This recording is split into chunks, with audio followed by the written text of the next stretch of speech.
Hey guys, how's it going? Welcome back. Well, I thought I'd do a short little video of these Gadgetree Dancing Water Speakers. I've actually got two sets of these now running on my computer. There are a lot of ways to hook these things up for multiple sets. If you only have one headphone jack, Y adapters help. My computer, however, has two headphone jacks, so one set into each headphone jack, and my computer allows me to play them both through at the same time. So the little piece I'm going to play through the speakers is actually the rhythm section to a song that I wrote a few years back. So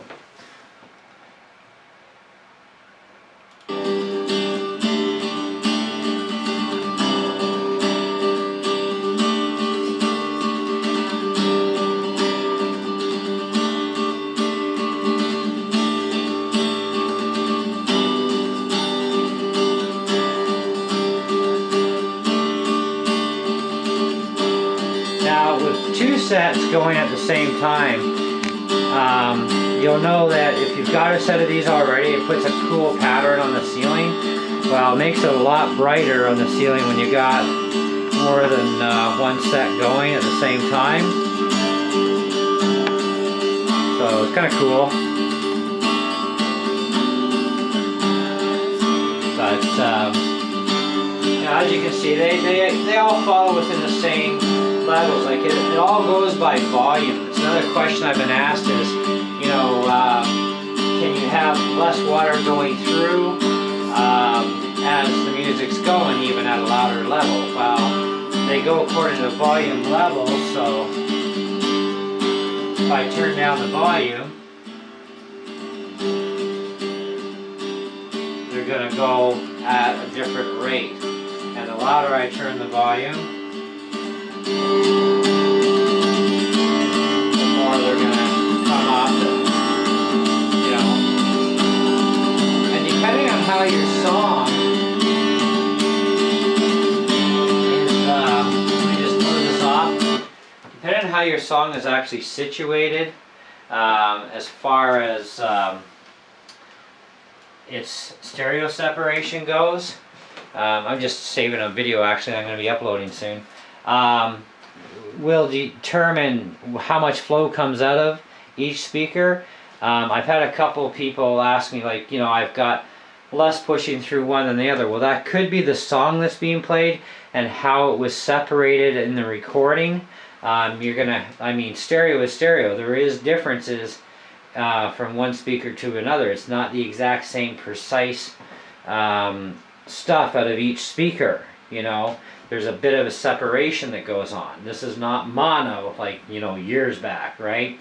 So stereo separation works a little bit differently. So some of your songs may have been recorded differently, so you'll get less water flow.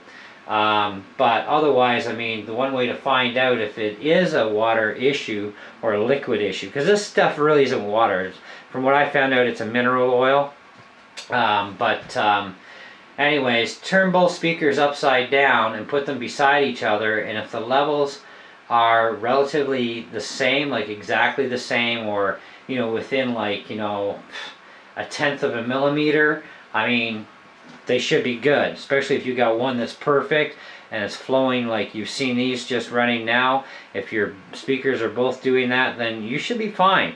But if you've got one speaker that is always, no matter what song you play, barely pushing anything, there's a pretty good chance that there's hardly anything in that one speaker. And that could have been a fault at the factory, which is, you know, kind of something that does happen from time to time.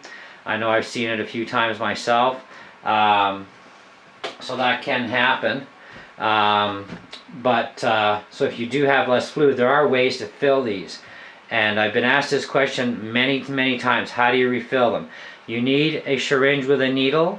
You're going to need mineral oil as well as the thinner for it, the proper thinner.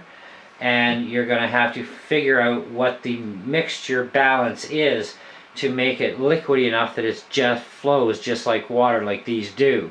And there's one gentleman I know that did, and he listed it on one of my videos. So check every post in my videos. You will find the mixture that he used in order to get that perfect liquid concentration down right, and it works.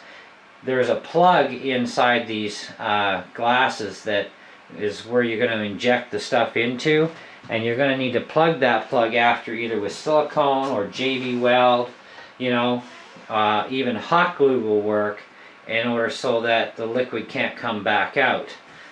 Personally, I would use either silicone or JB Weld. They are the two top best ones. So, but don't put too much fluid in.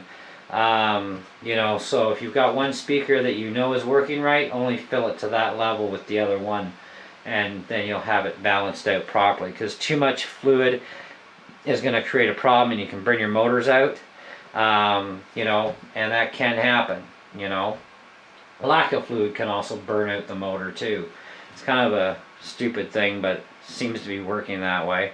But they're usually a pretty durable speaker, and I've had really very little problems at all. Like even with my own set, I've had no problems at all. The set that's on the top right now is a set that I actually just put back together.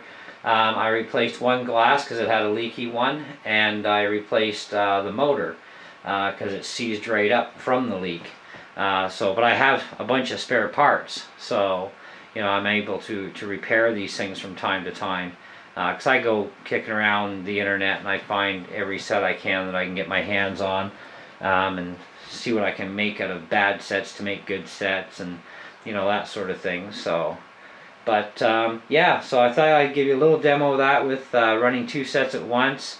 You could run 3 sets, 4 sets, you know, that sort of thing if you want to do that, you know, and they're a lot of fun, and they are cool. I like the way they light stuff up at night. As well, so they're pretty neat. So anyways, that's about it. Thanks for watching, and we'll catch you on the next video, guys.